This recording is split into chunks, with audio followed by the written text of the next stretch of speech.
নাই রে তোমার দেখা নাই। জগৎবল্লভপুর কেন্দ্রের বিজেপি প্রার্থী অনুপম ঘোষকেই এইভাবেই কটাক্ষ করলেন তৃণমূল সাংসদ কল্যাণ বন্দ্যোপাধ্যায়। তোমার দেখা নাই রে, তোমার দেখা নাই। ওদের ক্ষেত্রে যে বিজেপির ক্ষেত্রে হয়েছে, ওই এখন আসবে তারপর আর তোমার দেখা নাই। কখনো কোনো সময় কোনো উপকারে আসে না, অপকারটা বেশি করে। শনিবার বিকালে মুন্সিরহাট চাঁদনী মোড়ে তৃণমূল প্রার্থী সুবিত চ্যাটার্জির সমর্থনে একটি জনসভা থেকে বিজেপি প্রার্থীর উদ্দেশ্যে তিনি বলেন, 2021-এ উনি প্রার্থী হয়েছিলেন, এবারে উনি প্রার্থী হয়েছেন। দেওয়ালে একটু নামটাম লেখা হবে, তারপর হেরে ঘরে ঢুকে যাবে, আর কোথাও খুঁজে পাওয়া যাবে না। এরা কি মানুষের কাজ করবে? জেতাটাই বড় কথা নয়। এবারে যিনি বিজেপির প্রার্থী হয়েছেন, তিনি গতবারও 2021-এ প্রার্থী হয়েছিলেন। ওই যখন নির্বাচন আসে তখন প্রার্থী হয়, দেয়ালে একটু নামটাম লেখা হয়, একটু ঘোরাঘুরি করে, আর যেই নির্বাচনে হেরে চলে যায় 5 বছরে আর কোথায় তার যোগাযোগ নেই। আর কেউ দেখতে পায় না, কেউ দেখতে পায় না, কেউ দেখতে পায় না। হ্যাঁ, মা বলছে চা খেতেও কোথাও দেখা যায় না। ও মানুষের উপকার কি করবে? কি করবে এরা? কি কাজটা করবে? আরে নির্বাচন নিয়ে জিতটাই বড় কথা না।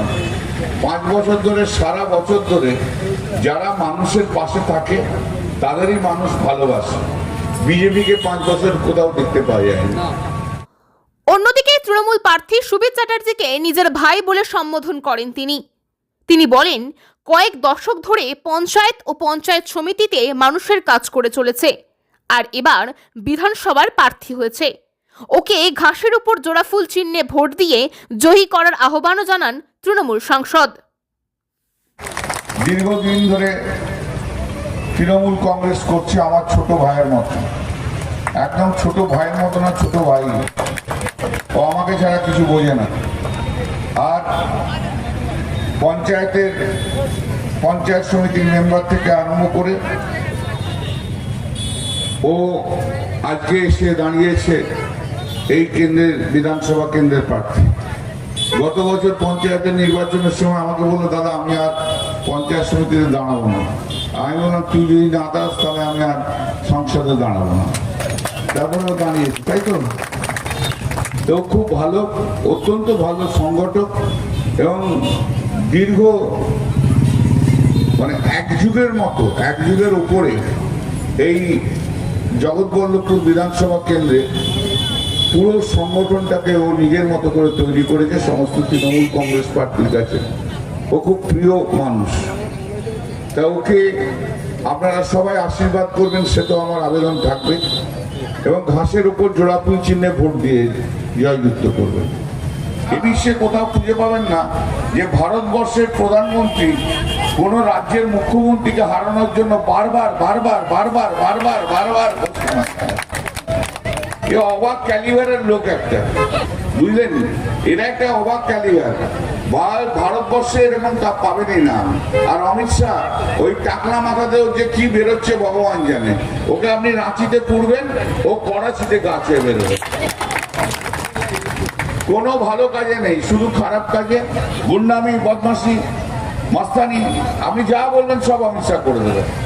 পশ্চিমবাংলার 4র্থবারের মুখ্যমন্ত্রী হবে, সে দেয়াল লেখা আছে যেটা বিজেপি পড়তে পারে না, হবেই হবে।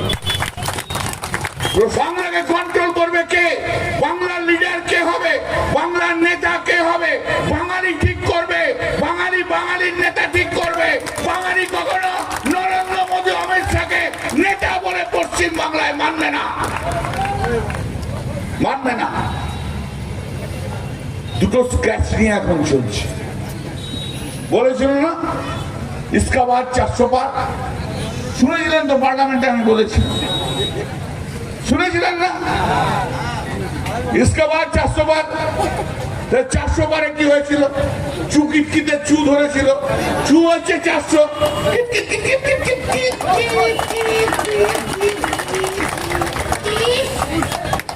ए मोटा भाई कितना हुआ रे? बोले दादा 240। सरकार कैसे बनाएगा? वो बना देगा, कहाँ से मिलेगा? 2 स्क्रैच है, 2 स्क्रैच लेके चलेगा। कौन कौन है स्क्रैच? बोले नीतीश कुमार का 1 स्क्रैच है, और 1 चंद्रबाबू का, नायडू का 1 स्क्रैच है। बोले चंद्रबाबू नायडू आएगा, बोले क्यों नहीं आएगा, उसका बीवी 1000 करोड़ का बहुत घपला किया है, अभी ईडी सीबीआई के अरेस्ट करा देगा, वो अभी अभी चला आएगा। এখন দুটো স্ক্যাচিং আছে। এছাড়াও এদিন তিনি আরো বলেন, নরেন্দ্র মোদী নিজে ভারতীয় নয়। তিনি বলেন তিনি বায়োলজিক্যাল নন, তাহলে তার বাবার নাম কি? বিজেপি হলো চোর ডাকাত লুটেরাদের দল, সবচেয়ে বড় চোর ডাকাতদের নেতা এরা। তিনি মুখ্যমন্ত্রী মমতা বন্দ্যোপাধ্যায়কে ভয় করেন। নরেন্দ্র মোদী জানেন এবারের নির্বাচনে যদি মমতা বন্দ্যোপাধ্যায় 230টি আসনে জেতে, তবে তিনি আর প্রধানমন্ত্রী থাকতে পারবেন না, তার সহযোগী দলগুলি তার থেকে সরে যাবে। ও তো ভারতীয়ই নয়, ও তো ভারতীয় নয়, ও তো নিজে বলে যে ও বায়োলজিক্যাল সন নয়, ও তো বলে আমি স্পিরিচুয়াল সন। তা তো ওর বাবা নেই, তাহলে ও ভোটার হলো কি করে? আগে ও বলতে হবে ওর বাবার নাম কি, আগে তো ও বলতে হবে ও বায়োলজিক্যাল সন। বায়োলজিক্যাল সন ও চেনে না। ওই আসলে প্রধানমন্ত্রী নরেন্দ্র মোদী সব জায়গায় ভয় পেয়েছে, তার নাম হচ্ছে মমতা বন্দ্যোপাধ্যায়। জানে মমতা বন্দ্যোপাধ্যায় 230টা সিট নিয়ে জিতে এলে ও ভারতবর্ষের আগামী দিনে প্রধানমন্ত্রী থাকবে না। যে দুটো ক্ল্যাশ আছে না, ক্ল্যাশ একটার পর একটা পড়তে থাকবে, আর ভারতবর্ষে লোকসভা শুরু হয়ে যাবে ইলেকশন। 420 কথাবার্তা। অমিত শাহের মতো ওই যে বললাম, অমিত শাহকে রাঁচিতে পুতলে করাচিতে গাছে বেরোবে। সবচেয়ে বড় গুন্ডা যাদের রয়েছে সেটা হচ্ছে বিজেপিতে, সবচেয়ে বড় লুটেরা যারা রয়েছে বিজেপিতে, সবচেয়ে বেশি করাপ্টেড যারা রয়েছে তারা বিজেপিতে রয়েছে। এসব হচ্ছে তাদের নেতা। এরা বাঙালিকে চেনে না। যারা রবীন্দ্রনাথকে রবীন্দ্রনাথ সান্যাল বলে, বঙ্কিম দা বলে কথা বলে, যারা বাঙালিকে ঘৃণা করে, যারা বাংলাকে সহ্য করতে পারে না, ওরা বলছে যে অমিত শাহ আর নরেন্দ্র মোদী তারা গুজরাটি, তারা বাঙালিকে কন্ট্রোল করবে। এটা তো হতে পারে না। 27 লক্ষ নাম ভুলে রয়েছে, এরা কি ভোট দিতে পারবে? সেটা তো আগামী দিনে দেখতে পাওয়া যাবে। আগামী সুপ্রিম কোর্ট কি বলেন তার উপর নির্ভর করছে। এইসব ষড়যন্ত্র তো নরেন্দ্র মোদীর ষড়যন্ত্র। বাংলার মানুষের উত্তর দেবে। নাম কাটতে এসেছিল একটা পার্টিকুলার কমিউনিটির জন্য, মাইনরিটি কমিউনিটি। আজকে দেখো হিন্দুদের নাম কাটা গেছে 63.5%, মুসলিমদের নাম কাটা গেছে 23.5%। আপনারা কেন্দ্রের টাকা লুট করছেন। চলো। সবাই ওর একটু মেন্টাল ট্রিটমেন্টের দরকার আছে। হাওড়ার ডোম জুড়ে 26 কাটা জায়গা জুড়ে তৈরি হয়েছে অত্যাধুনিক ব্যাংকুয়েট। থাকছে একাধিক সুযোগ সুবিধা সহ নিজস্ব পার্কিং জোন।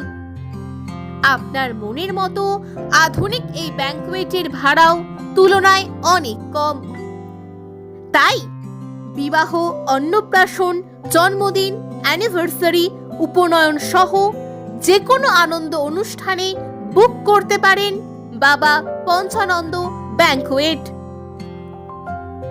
যানজটহীন এই ব্যাংকুয়েটটির ঠিকানা ডোমজুর ভান্ডারদহ কাকমারা পঞ্চানন্দতলা, সরস্বতী ব্রিজ এবং ডোমজুর বাজারের মধ্যবর্তী স্থানে বাবা পঞ্চানন্দ ব্যাংকুয়েট।